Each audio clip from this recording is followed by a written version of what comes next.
Grizzlies. That one's hit in the air.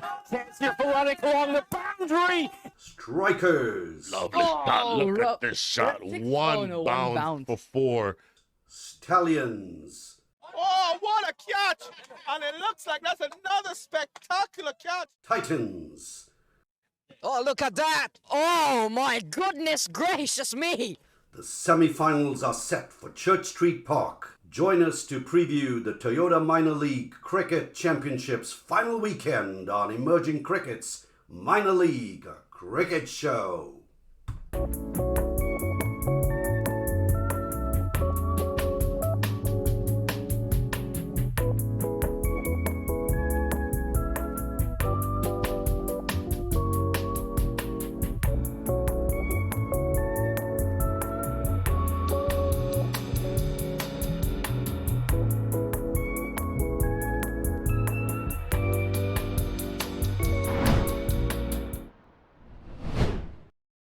The quarterfinal round of the Toyota Minor League Cricket Championship brought the best of three series concept to franchise cricket, and it wrapped up in spectacular fashion on Sunday. Joining me to discuss all the action is Joel Manning. Joel, is there any comparison to Unmukt Chan's massive innings in the deciding third game against the Austin Athletics? If we're talking about a comparison in the Minor League Cricket Championship, then definitely not. What we witnessed over the weekend and what was an eliminator and what was the decider, that honestly, there are no words for me to describe what I wish I was there in person, because sitting down at home watching it, it was simply phenomenal. And honestly, I have not seen many innings steered like that from beginning to end. Yeah, absolutely. I mean, it might be the best innings in the region this year. I can't really think of anything in the last several months that's come close to that. It was immense. At one point, he played a couple cheeky shots down to third man, late cuts basically, and Johnny Khan got on his horse and chased one down right at the boundary. I don't think I've ever seen Johnny Sarkar run that fast, but he chased it down, saved 2 runs, and then Unmukt was just like, okay, well, enough of that. And I think he blasted 16 runs on his next 3 balls or something like that. He went absolutely crazy. Certainly. That went right down to the wire. Best of 3 series, Silicon Valley Strikers and the Austin Athletics. We had 2 such series like that this weekend. I mean, it was everything we thought it would be, pretty much. Certainly, especially now when you talk about the other one now being Atlanta Fire and the Empire State Titans. That one certainly was a ding-dong battle. That second game, both teams over 200, that certainly was one to watch. It was interesting because obviously, to my mind, watching, I thought that Empire State Titans should have gone over the line in that second match, but unfortunately dropped a couple catches in crucial moments. But in terms of cricket entertainment, in terms of quality, it certainly was up there, and it was a series to watch. Yeah, and Empire State, we've talked about it before several times, just how deep their batting order is. They just keep scoring, and it's almost like if you get 7 wickets against them, you're almost asking for trouble, because they score so fast in their lower order. It's just ridiculous. And that kind of separates them a lot from the other teams. You look, it's tough to go more than 6-7 wickets in your batting order, and they certainly do. I've never seen them run out of runs. Certainly, and honestly, when you look at it in terms of their run total this season, you have two batsmen with over 500 runs. And when I think about it, there's no other team that has 2 batsmen with 500 runs, Trevon Griffith and Barnwell. So it should be an interesting contest, and I think that the batting is where it will definitely stand out for them when it comes to finals day against New Jersey Stallions. And speaking of the runs, New Jersey Stallions didn't have a batsman pass 300 runs until this past weekend. So that just goes to show how amazing Empire State is, and how much New Jersey Stallions count on their bowling, and they count on batting from everyone in the batting order. Obviously, Dominic Ricky being gone for a couple of weeks playing with Team USA, he would have definitely gotten over that hump sooner. But yeah, I got to see them in person. They swept the Cardinals in 2 games. They really weren't even close. The Stallions just had them outdone in class, and just from start to finish of those games, just from the from Jump Street. They just jumped down their throat and they wouldn't let go. It's certainly, and especially with the inclusion of like Aaman Patel, he certainly is that X factor there for the Stallions. Yeah, we saw him the weekend prior when they were trying to clinch first place, and he took the game away from Philadelphia. And once again, he took the game away from the Cardinals this weekend. I saw him top edge a ball that went about 75, 80 meters, that he totally mishit. When it came off his bat, I thought, oh, that the fielder's going to have to run in, and he just kept backpedaling. And I thought, oh my gosh. We'll see if Jesse Singh is back in the lineup this weekend. He's got a side strain of some kind. Hopefully he'll be back there, but in his absence, their fast bowling department has really put on a show. Certainly, honestly, agreed. And honestly, when it comes to finals day, it'll be a very interesting clash when it comes to Empire State Titans and the New Jersey Stallions for sure. Right. Sai Mukamala looked fantastic. He struggled early in the season, but the Stallions hung on with him, batted him at the top of the order all season long, and it's really paying dividends for them now. Dominic Ricky, once again, he looked terrific. Stephen Wig, Justin Dill, Sachin Mailavarapu. Ray Ramrotten was catching everything. He was all over the score sheet in the second game, taking wickets, scoring runs, making catches. He leads the league by 8 catches. He has 19 catches. The next closest guy has 11. They've got guys that do all the little things. They got John Campbell, Rodman Powell. That's, they're going to need all of those guys against Trayvon Griffith, Christopher Barnwell, Bhaskar Yadram, Jalad Dua, Javane Thomas, Nathan Stewart, Marvin Darlington, Damian Jacobs, Tristan Carmichael. They're gonna need every bit of what they have against those guys. It's certainly, and it's funny enough that you brought up the catches, because I remember 2 weeks ago I mentioned that a team that holds their chances is a team that is going to go through. And interestingly enough, when we think back now to Austin last week, Ahmad Chan was on 40, cut, bam, put down, and from there it was over. If we haven't talked about Houston as yet, but Houston put down some chances this weekend that totally killed their finals pursuit. So once again, sure, teams have the batting, sure, teams have the bowling, but for me, once again, it's the teams that hold their chances, even the half chances, because that really swings the games. But the team that holds their chances next weekend, or rather this weekend coming, for me, that's my winner. Yeah, you were right about that. I mean, that's often the case, but it's an overlooked part of the game, unfortunately, usually. And I noticed in that second game, the Cardinals really needed to score. Jaskaran's innings were cut short by an awesome catch by Rodman Powell.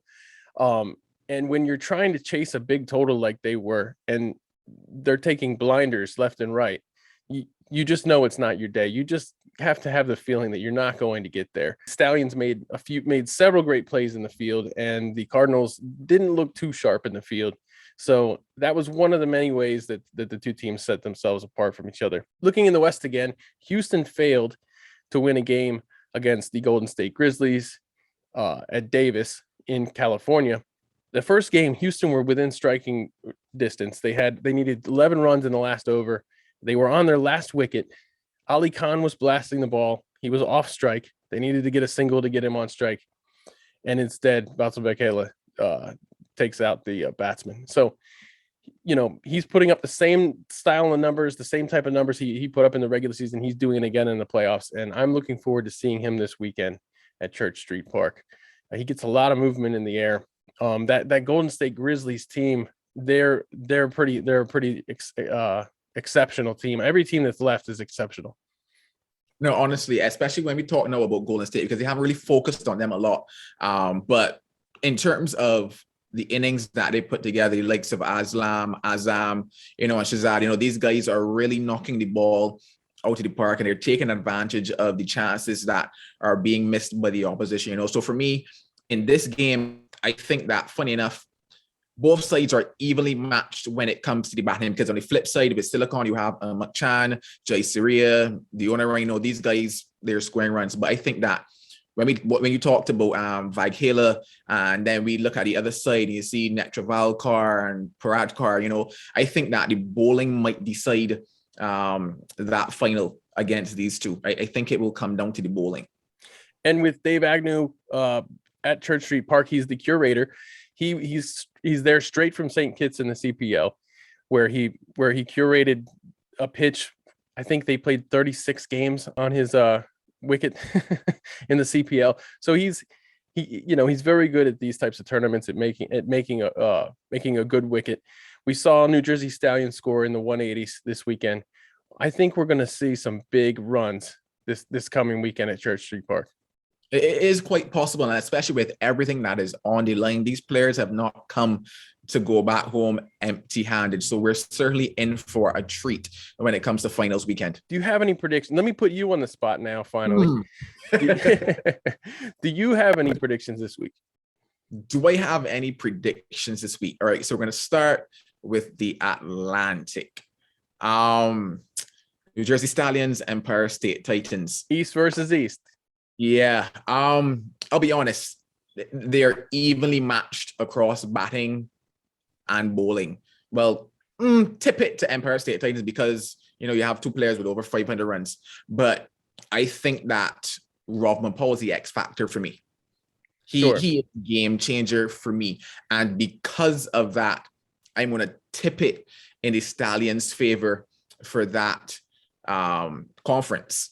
Well, with Simon Kamala and Dominic Ricky setting a platform for him, and when he comes in at the right time, and if he can stay there, he can certainly change the game. He's a phenomenal hitter of the ball.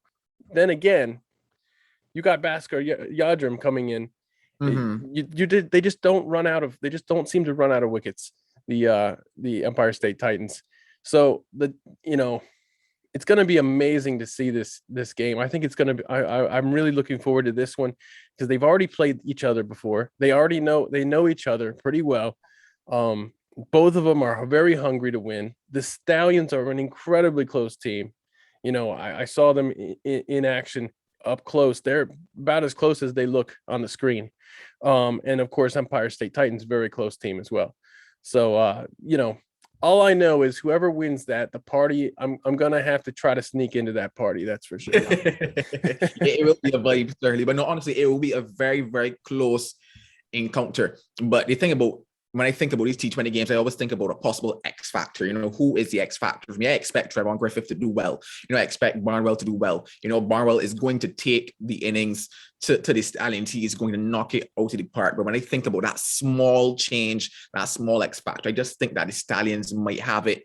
And then when I flip over now to the Pacific, that one is a bit tighter for me in terms of thinking about who might have it in their side. I think that if Silicon Valley holds their chances, they could be the ones that take it, because in watching the cricket over the weekend, there were a lot of chances for Golden State Grizzlies that were simply not held, and that could have changed the game completely, could have changed the playoffs completely. So I think that, with the bowling that Silicon Valley has, it is slightly weaker somewhat in comparison to the Golden State Grizzlies, but they offer a lot of chances. So if Silicon Valley are to hold their chances, I think that they could edge it here in this final. Yeah, I don't know who to pick in that. They just, we've seen them play some great games against each other. The end of the season ended with the two playing against each other that weekend. 2-3 weeks ago, I was saying, "Oh, Golden State's going to beat them," But now, after seeing Unmucked just unravel hell upon Musa last weekend, that I don't know what I don't know what to say. I really don't know who to pick. You mentioned X factors, and Hamad Azam. I don't know if there's a bigger X factor in the whole league than him. So Tom Nielsen had him rated as the most impactful player in the league. And when you watch him, when you look at his numbers, for goodness sake, you think, wow, how couldn't he? How couldn't he be?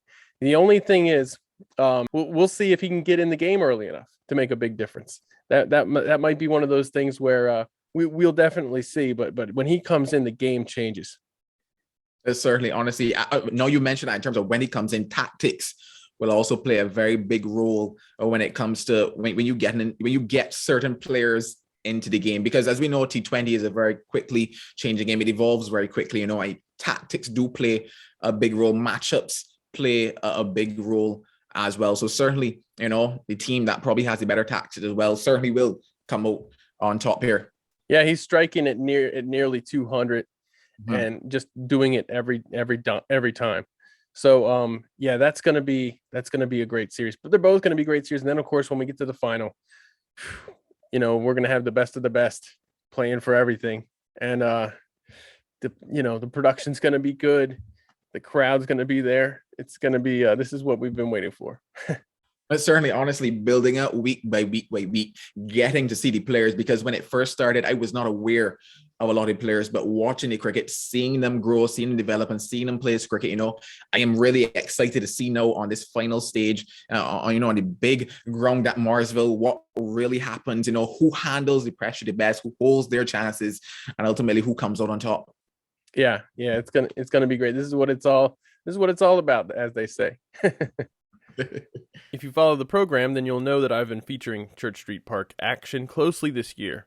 The venue, home of the Morrisville Cardinals, will host the upcoming Toyota Minor League Cricket Championship, Conference, and League Finals. The home team barely squeaked into the playoffs this year and faced off against the red-hot New Jersey Stallions, the first-place team in the East. The Stallions never let the Cardinals get going in Game 1 and chased a meager 104 target easily. Yeah, I think we had some really clear set plans for each batsman. And obviously Justin's wicket is a big wicket. It's a great batsman. He's been scoring bucket loads of runs. So definitely trying spin against him early on, making sure we stick to our lengths, let him play the big shots, and luckily it worked out today. In the second game, the Stallions set a bigger target of 184, and tight bowling and sensational fielding helped them smother the Cardinals' chase and win by 41, ending the Cardinals' season unceremoniously. Run out! That's a brilliant piece of fielding, that short mid-wicket. The attitude is always a good one, always stay positive. I came here to do a job for the Stallions, and we did just that. It's just about getting a start and carrying through. Feels great. Starting of the season, we had one goal in mind, to go all the way to the end and win the championship. Together, we play together as a team, and that's the key to Stallions. Well, it feels really well because we as a team, we gel very well together and we play as a team. So we're looking forward for the next game next week. When I first came, I came with a notion, and that notion completely changed. I think these guys are very good cricketers. If we look in the team, we can find 6 or 7 very good cricketers. And that is what is carrying the Stallions team. Well, we just stick to the normal process. We wouldn't change anything. Just that what we do and what we could control. We just stick to the normal process. The same routine that we was doing all the time over the last couple months. But that's not the end for Church Street Park this season, as all 4 semifinalists meet this coming weekend to determine the winner of the inaugural Toyota Minor League Cricket Championship presented by Sling TV. Oh, this ground is beautiful. This is my first time here. I've never been here, and I've only heard good things about it, and it's been great. I like the facility. Look, the pitch is playing amazing, and the structure is well done. Well, to be honest, this is one of the best facilities I play in the US. I rate it highly, and I would enjoy to play more cricket on this facility. I think the quality of the league is very good. It only goes to show the talent that is in America, and that cricket have a future here in America.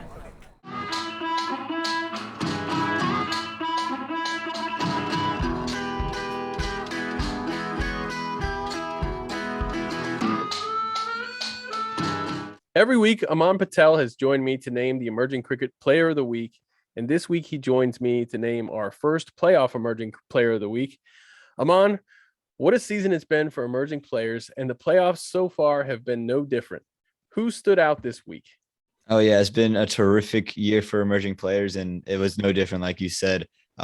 We've got to witness these two guys live. I look at Ray Monroe and Rotten, who in the New Jersey Stallions versus Morrisville Cardinals game, of course, rocking the Morrisville Cardinals merch. But he was someone who just came in and bowled terrific, took 3 wickets in his 2-game matches for an economy of 7.75. And then one of the best catches you'll see all tournament long, one-handed snags. And the ball just seemed to – he had magnets in his hand or something. The ball just kept seeming to find him. And then I look at a guy in Sate Jamukamala, an under 19 player, and he just scored runs and, valuable runs. He was coming in opening or one down, and he scored 43 off of 35 in the second match, running around alongside Ruffman Powell. And I think those two guys, both for the New Jersey Stallions, they contributed so much it was a blowout win in both cases, but they were big contributors in both of those wins. Yeah, seeing them in person with you, I remember we were saying like, yeah, these guys, they're going to get it for sure. Like just the impact that they played on the game was really, it was just tangible. You could see it happening. I mean, you could feel it. It was such a great impact. The two of them and the faith that their team has in them, the faith that their coach Earl has in them. It's they rode Cy the whole season. He started off a little bit slow, but he came around. And he's unstoppable now, it seems. So good for them. Also, over in the West, we got Abhishek Paradkar, who he bowled really well for Silicon Valley Strikers. We had talked about whether or not they were going to be able to fit Dev Tadani in the team now that Saurabh and Abhishek are back in the team from Oman. But they did get Dev in one game. He only bowled one over. But their team is advancing, so it's hard to argue against the decisions that they made. Rahul Jarwala had a rough week, only got in the double digits one time. Laksh Parakh kind of came down to earth. He had some pretty pedestrian numbers, but goodness gracious, he was up against something. Having to bowl, I would not want to bowl against Unmukt Chand on Sunday, and Not the way he was looking, no. It's very tough to analyze anybody based on that innings. And then, of course, you have Vatsal Vaghela, who I picked last week as the player to watch just because he's bowling in California. But they only played 2 games because they eliminated Houston. And in this first game to set the table for the weekend, he actually took the 10th wicket in the final over of the innings with Houston needing 11 to win. And Ali Khan off strike, who had just scored, I think, 19 off of 10 and was looking like he was locked in. So they needed to get the batsman that was on strike out, and he did it, and they won the game, and that set the tone for the weekend for them. He ended the weekend with 6.2 overs, 35 runs, and 4 wickets. That's another Vatsal Vaghela performance. Pretty routine for him at this point. And it's crazy to think that's a routine performance. And again, you put it in the context in which he did it. And like you said, the last over, you're giving it to a spinner, which is, something that traditionally not a lot of people are for. And like you said, Ali Khan was blasting it at the other end. He's on the non-strike. So if they sneak a single somewhere, you feel Ali Khan, the way he's looking right now, it's pretty much over and you have to get him out. And they do just that. And I think this makes that decision so tough because Vatsal, the context in which he did his stuff with, the tremendous figures as usual. And then you look at Raymond Ranran, who also had a tremendous week, did some incredible things. And again, won his side some games too. I think this makes this decision so tough on us. And I think these 2 are the guys we're looking at right now. Yeah, to me, I got it narrowed down to them as well. And it's funny that fielding plays such a big decision, such a big role in this decision. But Ray really showed why he leads the entire league in catches with 19. He leads everyone by 8. No one's within 8 catches of him in terms of an outfielder goes. So that is really remarkable. The ball does seem to find him, and he makes a great effort for it. And, you can see he really values fielding. He is a tremendous cricketer. I picked him one week to be the player to watch the emerging player to watch. And this week, here he is. We're talking about him, Sai, Vatsal Vaghela. All 3 of them had a tremendous weekend. So who's it going to be? Who do you pick? Well, it is a very tough decision. I think we've gone back and forth on this for a while, but I think when you look at context, you look at what you have to do in the stage of the best of 3, and winning the first game is so important. And I think for that reason, we're going to give the emerging player of the week to Vatsal Vaghela. I think just for his performance that first game is so crucial to win, and the way he performed in the clutch. You said it was like a routine week, and to do that in the clutch situation, that's what sets you apart, makes you a great player. And I think that's why we're giving Vatsal this week. Right. And, we've sung his praises quite a bit. But yeah, we're going to see him at Church Street Park this weekend. I'm really excited about that. We're going to see a lot of great young players, a lot of great players in general. Who's your pick to watch for this week? Well, we only have a couple of games this week, and I'm going to be a little bit lame on it. And I'm going to go with this week's track. I think I'm going to go Wutzel of Vagela. I know it's not going to be a turning track. We found to the cure rate a little bit. Might be a little bit of a dry wicket, but I think he can go ahead, take some wickets of his own. You mentioned a lot of times the drift he's able to get on the ball, and he's just been so consistent all year around. I know he's not bowling in California anymore, but I'm going to go ahead. I'm going to pick Wutzel Vagela. Well, thank you for picking the guy I typically pick. I'm gonna say that I'm gonna go back with Ray this weekend. I'm gonna say Ray's gonna make a big difference. He stood tall this week. They bat him, they bowl him, he fields. He's got 3 chances to make a massive impact in the game. And we didn't mention that Vatsal was himself involved in 2 runouts for Golden State this weekend. So it's not like he's a slouch in the field. But yeah, I'm gonna go with Ray after seeing him in person. I think he's gonna make a big impact this weekend. Yeah, absolutely. I think he's in for a big one too. So it should be a treat to go and watch all these games live at Church Street Park. Yep, definitely. Well, so I'll see you then, and we're gonna have a good time. That's for sure. That's for sure. Always.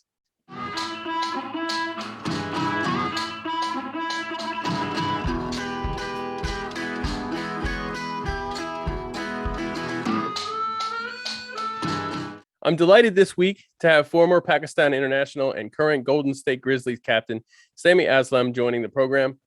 Sami, how does it feel to make it to the semifinals of the Toyota Minor League Cricket Championship? It's really good, like playing a tournament with 27 teams, and now we are to the final 4 teams. So it's really good. We worked really hard as a team from previous 8-9 weeks. And I think it's a great reward that you are in the final 4 teams. Yeah, so I enjoyed playing minor league cricket. Yeah, it's a very difficult league when you think that only 8 teams even make the playoffs in the first place, and then to be in the final 4, it's you've had to put together a really good season for certain. Like it was a big challenge. Like in every pool there are 8 teams and only 2 have to qualify. So the format of the tournament was like that. You have to play good cricket throughout. You can't take it easy. Like for us, we only lost 2 games, and up till the final week we didn't know that we will get through the quarterfinals or not. So the format was really tough, and you had to play good cricket throughout 8 weeks. Right. There were in your division, there were 3 teams right there at the top all season long. And then you finally got everybody played each other on the final weekend. What a amazing weekend that was. And then of course now you're facing off against a division opponent this coming weekend at Church Street Park. That would be the Silicon Valley Strikers. And Unmukt Chand has just played the innings of the season pretty much throughout the whole league this past weekend. What did you think about that? Yeah, like Striker is a really strong team. We have played against them, and Unmukt Chand is a quality player, and every quality player performs through his reputation. He played really well last game, and throughout season he's playing really well. And other than that, there are a couple of good players as well. Shihan is really good, and then they have got Saurabh, really good bowling side as well. So they are a good team, but you can see we have performed really well as a team, and now from previous 2 weeks we are playing really well. Like last week, there was a strong opponent, Houston Hurricanes, but we played really good cricket and dominated them in the both games. And as the captain, you turned the ball over. You gave the ball to Vatsal Vaghela in that first game in the very last over. Of course, they were 9 down, but Ali Khan was smashing the ball at the moment, so it was very important to keep him off strike. How much confidence did you have in Vatsal at that moment? Yeah, Vatsal is bowling really well. He's a youngster and he's learning things as well. It was a really like a big decision to make, giving the spinner the final over, but you have to take chances with that. Like personally for me, I thought that Ali will play fast bowlers better than the spinners. So I took a chance and it worked out for me. Right. And one thing that I kind of feel about bowling in the death. When you're bowling in a final over, the last couple overs like that, it takes a special type of person, because if a person who's not strong, who's not mentally tough, fails in that moment, it can carry over into the next game. So to put a young player in that spot, you really had to trust his toughness, his mental toughness, and that says a lot about the player, I think. Yeah, I think he's going top of the wicket taker in the Pacific as well, so he has a good confidence.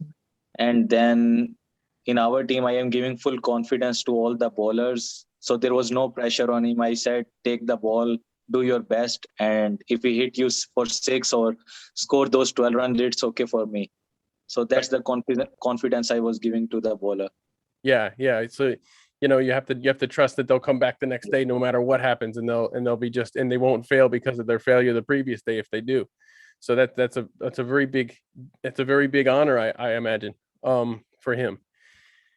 And I talk a lot about the Grizzlies' bowling strength. You have some excellent bowling, but at the same time, you also have Hamad Azam, Zia Shahzad, and of course yourself, who can really pile on the runs. So what do you feel is the key to your team's success? I think our batting is really good. Like, we chased a lot of targets, like 2 wickets down, 3 wickets down with ease. And like only couple of matches, our 6 or 7 batsmen have got to do the batting. Otherwise, like top 3, 4, 5 players have done really well. So I think batting is our real strength. And then in the bowling, there are like couple of bowlers, Vatsal and Zia Shahzad. Like, our spin bowling attack, I think, is the best. Yeah, absolutely. I think you have an excellent attack, and this weekend you'll be playing on a unfamiliar surface at Church Street Park, but it is a bigger ground, and spin does tend to do very well there. So that's good news for you. Okay, I didn't know that. That's good. Like, if it's good for the spinners, it's good. Yeah, I know it'll be a good track this week for batting though as well. So what is something you think people might underestimate about the Grizzlies? I think our local players, like most of the local players in strikers, like Saurabh, Narsingh, have played for like US and West Indies. And then most of the local players, like in Houston, there were 2 or 3 players who have played for US, Ali Khan, Sushant. Mm-hmm. So in our pool, our local players didn't play for like USA, and like people were not familiar with them. So that's why. And then the third guy, like Zia Shahzad, who was our marquee player, didn't play at international level. He's a first class player from Pakistan, and people are unfamiliar. Mm-hmm. So I think that was the reason people didn't think that our team will do so well. And Hamad Azam, in your division, for somebody to strike at nearly 190, that is a massive accomplishment. And he's performed so many games for you guys. Yeah. Like, he's a really good player, and the conditions in the Morgan Hill, like we played mostly in Morgan Hill, it's tough to bat in there. For a fast bowler, that's the ideal pitch to bowl. The ball keeps a little bit up and low, and then there is grass on the pitch. The ball keeps seaming. So for Hamad Azam, he's a like batting all-rounder, but for him, it was a perfect condition for fast bowling as well. And then he's a quality batsman. He performed in the last season, and as well in Pakistan domestic, he was the best all-rounder in one day and T20. Right. I did read that. About him. He's really brought it over and carried it over to California. And like you said, that's a very difficult wicket to bat on, and he's torn it up there. Church Street Park. Have you heard much about Church Street Park at all? Where you'll be playing this weekend? Yeah, I have heard that it's a decent pitch to bat on. Like, after Morgan Hill and Davis, like, it will feel really well.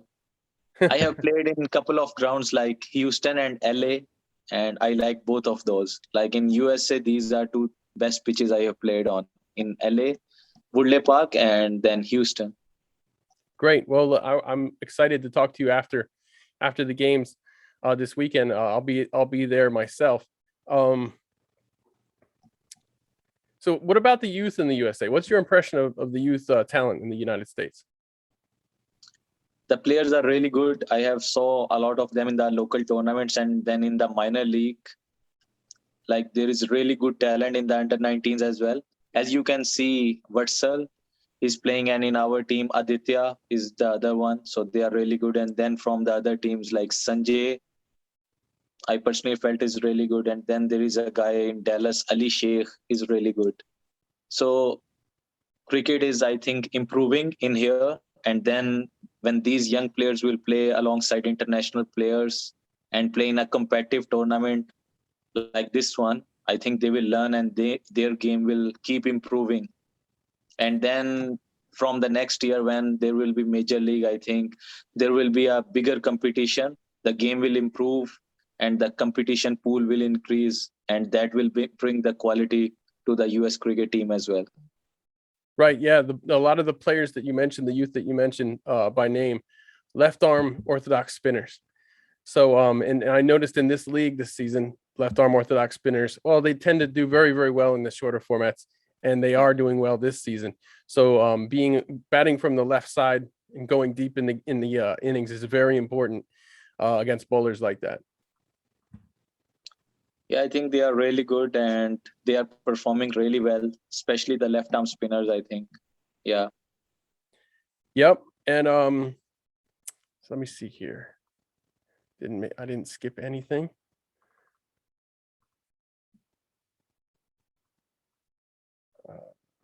No, I didn't.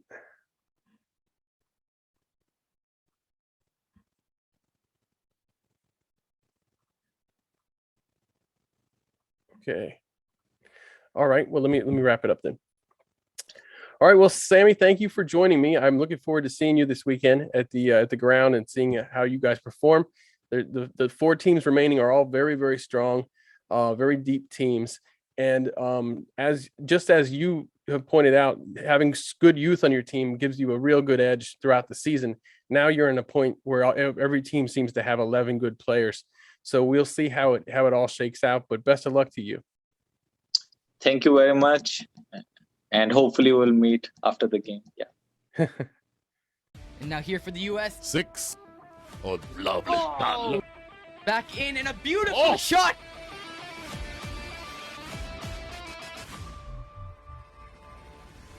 Oh, cheeky. Beautiful. Down he comes. Big and hit again, and this is blasted.